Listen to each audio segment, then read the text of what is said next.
today I pulled out the 50T. I don't play this tank very often. It's a fun tank, but it's very situational. It's not a brawler. It's a heavy, but not. So when you look at the makeup of the battle, we're kind of outgunned. T-34, T-44, 703-2, the Charioteer. I mean, the Progetto can kind of brawl with the T-44, the RHM, providing he's got the right gun, should be able to deal with the Charioteer. But, as far as the heavies go, the Emil and myself, or at least me for sure, my tank is a little underwhelming. I mean, both of those tanks can do twice the damage of my shot. So shot for shot, I can't really mix with them. So I decided I want to stay in the back, kind of evaluate a little bit before I head out. I'm expecting the 703 and the T-34 to come this way. And if they do, I'm going to want to fall back. Try to put a little distance. But this game is not about me. It's just about when teamwork comes into play. It's a team game. It's 15 on 15. But a lot of times it just doesn't. Very few times do you see people work together in a way like this. So my gun depression isn't good. I snap a shot. And that's one thing about this tank that I really like. I mean, I think it can. When it hits, I feel that it pens just about everything you hit with it. But I come up here. My main goal was to pull back enough so that he couldn't hit me. But with a French tank, there's really no side scraping. It's kind of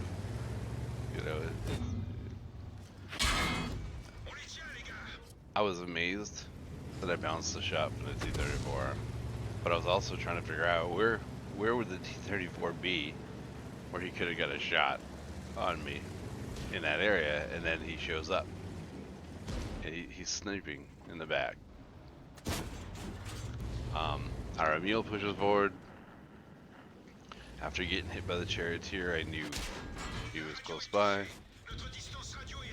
That goes off in a distance. The T-34 hits me again.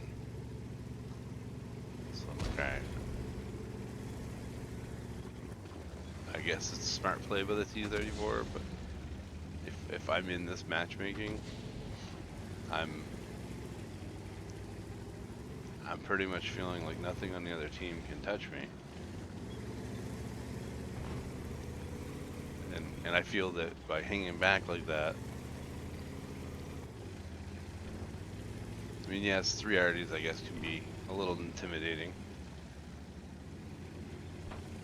So I leave for a little bit, and I come back hoping that he'd forgotten about me. Now I have crew skills. I don't know. I believe I have 6 cents on there. So I peek up, and I'm dead. I don't believe I was spotted.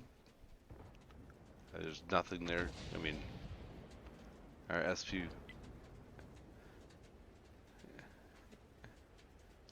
should have been able to spot him, but so either way, around, kind of see who's doing what.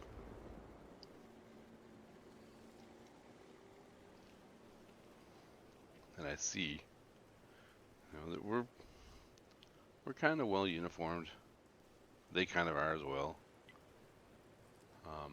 We're spread out a little bit, but like the SU and the Hellcat are together, the SU-100 and the Progetto are together, and then you get the Arties in the back.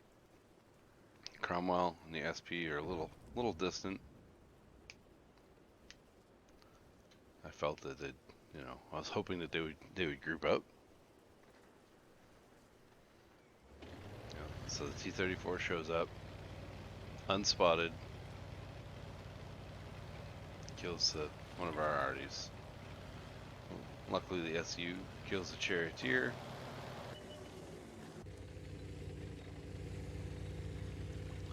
So I hop in with the Cromwell, because I figure the Cromwell is probably going to get the most action. So the T-34 is gone. Not here anymore. The SP-1C didn't spot him, so I'm a little confused of where he goes. Because I mean, I can't see how he can get from where he was at B8 over to J9 to kill the 44 without being spotted by the SP-1C. And granted, maybe the SP-1C doesn't have all of its skills, or spotting isn't set up for spotting. So I'm nervous because the Cromwell goes off on his own. He's knocking trees down, which I already can see trees fall down. The SPC is sitting over the side.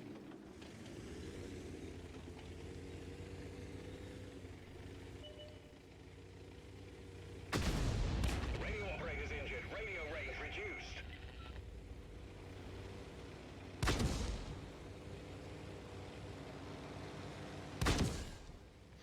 And here I'm like, oh, just stop behind the rock.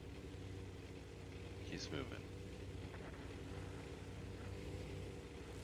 So, being the other Artie isn't spotted.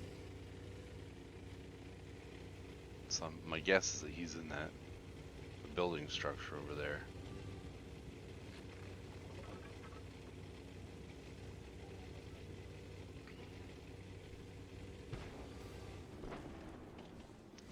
So the SP-1C decided to take on the T-44. Artie comes in, finishes off the Firefly.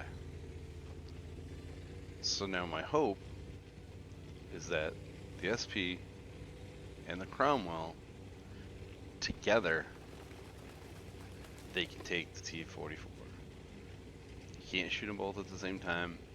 Possibly one of them will die. I'm thinking that the SP probably has the stronger gun. So it's like, but I believe the Cromwell, if the T-44 shoots, the Cromwell should be able to get 2 shots before the T-44 reloads. So here I'm hoping, I'm like, oh, they're gonna go together. This is gonna be perfect. Well, the SP-1C decides he's gonna hang out so that the Artie can take a shot. Cromwell decides to go in. Cromwell dies. Then the SP decides to go in. And I'm thinking that was perfect for the T-44. Each came at reload times. And I'm like, that, as a T-44 driver, that's a perfect scenario. So I'm looking at it, and I'm like, alright, so we got a Tier 7 tank destroyer. We have a Tier 6 tank destroyer. So no turret rotation. They're all required on what's in front of them. And we have an Artie left. I look at the other side, and I see that the T-34 is still alive. T-44 is still alive. And they have a Hellcat that's still alive. A Super Hellcat. So my team is technically outmatched as far as tanks go.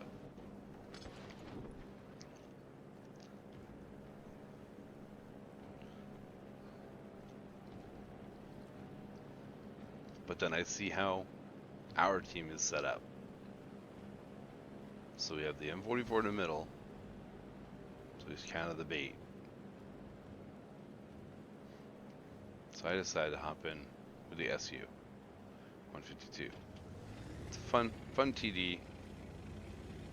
Got a big gun on it. Reload times, depending on screw kills, can be a little while. But they're all within view of each other. You know, they know where the last spotted areas are, and that's where they're focusing.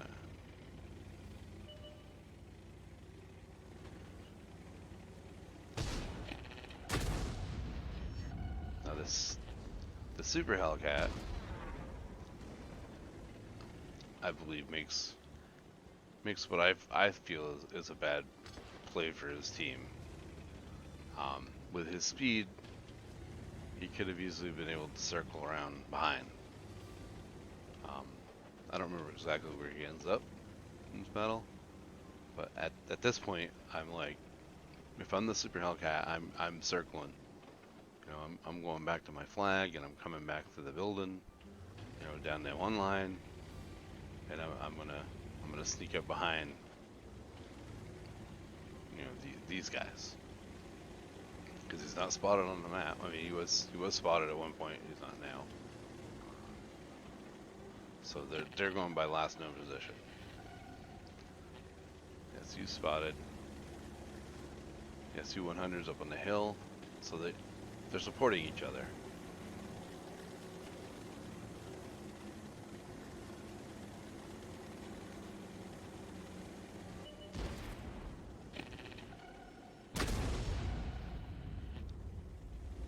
Nice double tap right there.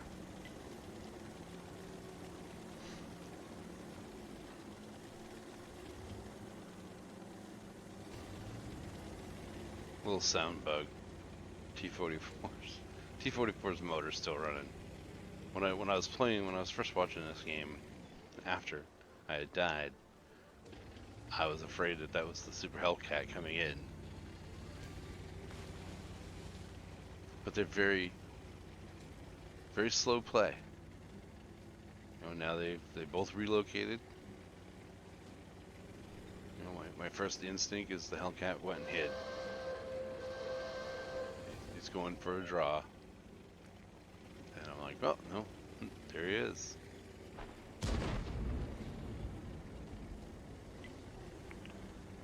So, I don't really know what the play is for the Super Hellcat. He's surrounded. A couple guys miss. My guess is he's going after the Artie.